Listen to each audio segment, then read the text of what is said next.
नहीं नहीं बिल्कुल। खैर देखिए, हमारे कलर के हिसाब से अगर मार्केट चले तब तो हमारे जो टेलर्स हैं वो दुनिया के सबसे रिच आदमी बन जाएंगे।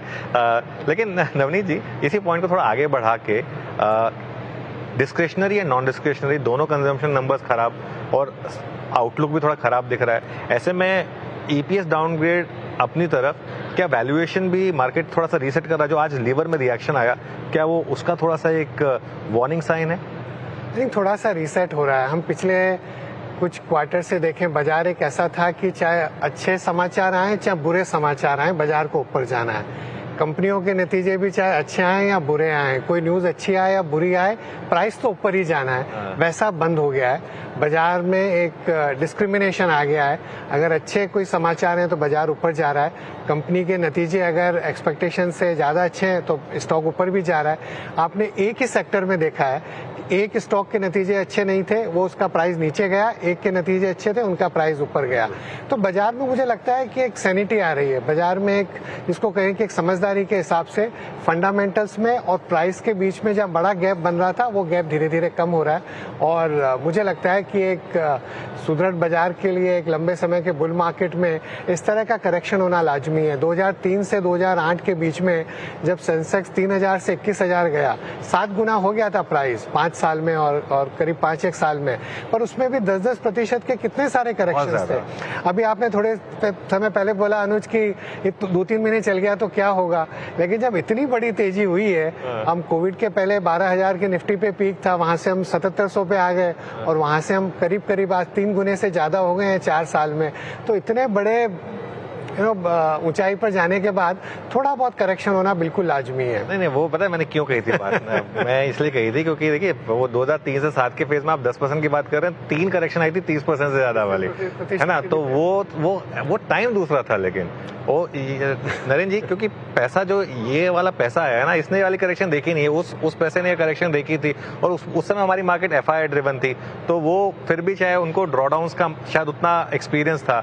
ये जो कोविड के बाद पैसा आया, इसने तो पहली बार शायद इस तरह की करेक्शन देखी है। तो सवाल ये उठता है कि फिर क्या वो टिक पाएगा? अगर इस तरीके से आपने बोला कि 2-4 महीने अगर और चल गया मार्केट में करेक्शन चल गया, तो फिर वो पैसा रहेगा क्या मार्केट में? वो मुझे पता नहीं है, बट इसलिए हम 1 साल से एसेट एलोकेशन बोल रहे हैं क्योंकि उन लोगों को पता होना चाहिए कि इक्विटी मार्केट वन वे नहीं चल सकता है। एक ही वन वे चलेगा तो फंड मैनेजर का जरूरत नहीं है और बाकी एसेट क्लासेस का भी जरूरत नहीं है। और हमारा व्यू है कि एक करेक्शन बिना मार्केट ऐसा चलना अच्छा भी नहीं है, क्योंकि क्या होता है कि आईपीओ मार्केट और एसएमई आईपीओ में आपको पता है 2-3 लोग का कंपनी भी पैसा रेस किया ऐसा, और आईपीओ मार्केट में भी एक्सेसेस होता है। जो कंपनी पैसा नहीं रेस करना चाहिए उनको भी पैसा मिल जाता है, उसके बाद वो पैसा बर्बाद हो जाएगा। इसके कारण क्या पीरियोडिक करेक्शन इम्पोर्टेंट है, क्योंकि लेवल ऑफ रिस्क जो लोग इन्वेस्टर लेता है वो रिस्क बहुत ज्यादा हो जाता है, उसके बाद उनका नुकसान हो जाएगा। उसके बाद वो लोग मार्केट को ब्लेम करेंगे। एक्चुअली मार्केट को नहीं ब्लेम करना चाहिए, उनको ही ब्लेम करना चाहिए, क्योंकि वो लोग बहुत रिस्क ले रहे हैं। इसलिए पीरियोडिक करेक्शंस और पीरियोडिक रिटर्न नेगेटिव होना इम्पोर्टेंट है। मेरा टीम में भी 2-3 लोग हैं जो जिनको करेक्शन ही नहीं देखा है, उन 4 साल हो गया मार्केट में रहने के बाद भी वो करेक्शन नहीं देखा है। उनको बोलता हूँ कि क्यों ऐसा वैल्यूएशन देता है, ये कवरेज स्टॉक को बोलता है, मैं ये तेजी ही देखा हूँ। इसके कारण मैं बोलता हूँ कि पीरियोडिक मंदी अच्छा है लॉन्ग टर्म इन्वेस्टर के लिए। हम 35 इयर्स में मार्केट में कितना तेजी देखा है, कितना मंदी देखा है, लेकिन इक्विटी में हमारा इंटरेस्ट और एसेट क्लास इंटरेस्ट बहुत ज्यादा है, और वो मंदी के कारण ही हमारा इंटरेस्ट बढ़ गया है एक्चुअली। वो 2020 जैसा मार्केट में कितना माउथ वाटरिंग इन्वेस्टमेंट अपॉर्चुनिटीज मिला, इसलिए पीरियोडिक मंदी बहुत जरूरत है मार्केट के लिए। बिल्कुल। वो कई बार ऐसा लगता है अक्टूबर का महीना नेगेटिव जा रहा है, हम लिखते हैं कि मार्केट में नेगेटिव रिटर्न दिए, तो कोई रिप्लाई करता है सर आपने पॉजिटिव की स्पेलिंग गलत लिख दी है। सबको पॉजिटिव रिटर्न्स की इतनी आदत पड़ गई है। तो नरेंद्र जी, तो आपकी बात सुन के ऐसा लग रहा है आप ये साल नेगेटिव रिटर्न भी हो सकता है इक्विटी में, ये भी पॉसिबल? साल पता नहीं है, लेकिन मैं क्या बोल रहा हूँ, correction is a integral part of market. Okay. And जो लोग इक्विटी में हैं वो जो लोग इक्विटी में हैं उनको नेगेटिव रिटर्न नहीं देखने चाहिए, तो वो इक्विटी में रहने के लिए they should not be there, वो लोग एफडी में ही रहना चाहिए। वो पीपल, वो जो लोग इक्विटी में है वो नेगेटिव रिटर्न देखने के लिए दे शुड बी विलिंग।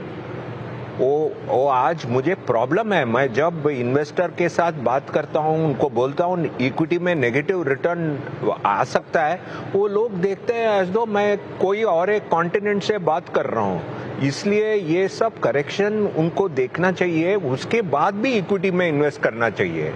वही मेरा पॉइंट है। वैसे ऐसा नहीं है कि अर्निंग सीजन में अच्छे नंबर्स नहीं आए हैं। नवनीत सर, आपकी कंपनी ने तो ऐसे छप्पर फाड़ के नंबर दे दिए। मैं तो देख रहा था उस दिन, वो 2-3 दिन से आपका वो स्टॉक चला, ऐसा जबरदस्त चला। खैर ऑब्वियसली मैं आपके स्टॉक की बात नहीं कर रहा हूँ, लेकिन इस पूरे स्पेस की बात कर रहा हूँ, मार्केट से रिलेटेड, चाहे एसेट मैनेजमेंट हो, चाहे एक्सचेंजेस हो, डिपॉजिटरीज हो। क्या ये एक हाइडिंग स्पेस बन सकती है? यहाँ भी रन काफ़ी बड़ा हो चुका है, लेकिन यहाँ पर जो मुझे फीडबैक मिल रहा है कि शायद अगले 5-6 साल की विजिबिलिटी है। आपका इस पर क्या व्यू होगा? मैं शेयर प्राइस के बारे में तो बात नहीं कर सकता, लेकिन मुझे लगता है कि एक स्ट्रक्चरल ट्रेंड है। जो हम फाइनेंशियलाइजेशन ऑफ सेविंग्स की बात करते हैं, कि जो एक नई कल्चर है जहाँ पर रिस्क एपेटाइट ज़्यादा है, लोगों में एक समझ बढ़ी है, जागरूकता बढ़ी है कि थोड़ा थोड़ा पैसा लगाकर लंबे समय में एक बड़ा पैसा बनाया जा सकता है, वो एक बड़ा स्ट्रक्चरल ट्रेंड है। बाजार में इस तरह के उतार चढ़ाव आएंगे, और नरेंद्र ने और नीलेश भाई ने सही बोला कि इस तरह का करेक्शन आने से थोड़ा एक सैनिटी आता है। एक रिस्क एपेटाइट जो बहुत ज़्यादा बढ़ गई थी, कुछ ऐसे फंड्स हैं जहाँ निवेशक देख रहे थे पिछले 1 साल का रिटर्न देखो और अगले साल भी आ जाएगा। हमारा एक डिफेंस फंड था जिसने पैसा 1 साल में दुगुना करा, तो लोगों को लगा इस साल भी दुगुना हो जाएगा। हमने तो उसमें सब्सक्रिप्शन लेना बंद कर दिया, पहले एसआईपी ली और थोड़े समय के लिए तो एसआईपी भी बंद कर दी। कि इस तरह से हर नीचे से पेड़ आसमान तक नहीं उग जाते हैं, बीच बीच में करेक्शंस भी आएंगे, तो वो एक समझदारी बहुत जरूरी है। बट ये स्ट्रक्चरल ट्रेंड है अनुज भाई। मुझे लगता है कि अभी तो जैसे हमारे 5 करोड़ निवेशक हुए हैं म्यूचुअल फंड इंडस्ट्री में, मेरे ख्याल में 20 करोड़ डिमेट अकाउंट है, लेकिन यूनिक शायद 8-9 करोड़ निवेशक होंगे। ये नंबर बढ़ता रहेगा, थोड़ा बहुत बाजार ऊपर नीचे होगा तो उसकी ग्रोथ की रेट ऊपर नीचे हो सकती है, लेकिन स्ट्रक्चरल ट्रेंड जो लाइन ऊपर जानी है वो कम नहीं होगी। वही कल मेरी बात हो रही थी सुनील सर से, वो कह रहे थे हमने तो अपना पास परफॉर्मेंस वाला कॉलम हटा दिया है। अब जब हम न्यूज़ लेटर भेजते हैं तो वो पास परफॉर्मेंस का वो हटा ही दिया, क्योंकि लोग एक्सपेक्टेशन उसी हिसाब से बढ़ जाती हैं। नीलेश भाई, आपके हिसाब से ये जो सेक्टर है जहाँ पर क्लियरली एक विजिबल है और ये अर्निंग्स बैक्ड है, लेकिन क्या यहाँ पर अभी भी वैल्यूएशन ठीक ठाक है, यार यहाँ पे भी वही हो गया मामला कि कंपनीज तो अच्छी हैं लेकिन स्टॉक्स का भाव कहाँ का कहाँ पहुँच गया? अनुज भाई, अगर आप 6 महीने का व्यू लेके देखते हैं तो वैल्यूएशन महंगा है। आप 6 साल का व्यू लेके लेते हैं तो वैल्यूएशन सस्ता है।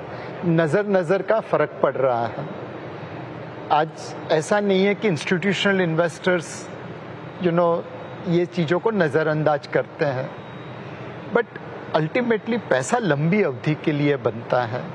आप मार्केट में डेली ट्रेडिंग करते रहेंगे, पैसा बनाना मुश्किल है। लंबी अवधि के लिए निवेश करेंगे, कुछ नहीं करने का पैसा बन जाएगा। तो मेरे हिसाब से एक लंबी थीम पकड़िए, अच्छी कंपनी के स्टॉक खरीदिए एंड उसके ऊपर बैठे रहिए। अगर आपको वो नहीं समझ आता तो फिर आप म्यूचुअल फंड में करिए। एसआईपी के जरिए आप देखिए पिछले 20, 25, 30 सालों में लोगों ने क्या रिटर्न बनाए हैं। अब एसआईपी जब करते हैं तो सब इच्छा की पूर्ति हो जाती है, लेकिन अग्नि परीक्षा तो आती है। मार्च 2020 में एसआईपी के रिटर्न 3 साल के लिए नेगेटिव हो गए थे। उस अग्नि परीक्षा में जो पसार हुआ, आज डबल डिजिट रिटर्न कमा रहा है।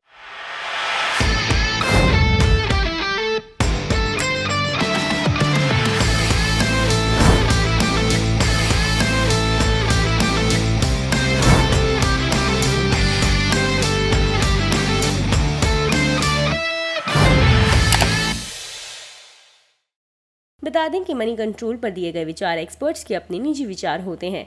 वेबसाइट या मैनेजमेंट इसके लिए उत्तरदायी नहीं है। यूजर्स को मनी कंट्रोल की सलाह है कि कोई भी निवेश निर्णय लेने से पहले सर्टिफाइड एक्सपर्ट की सलाह लें।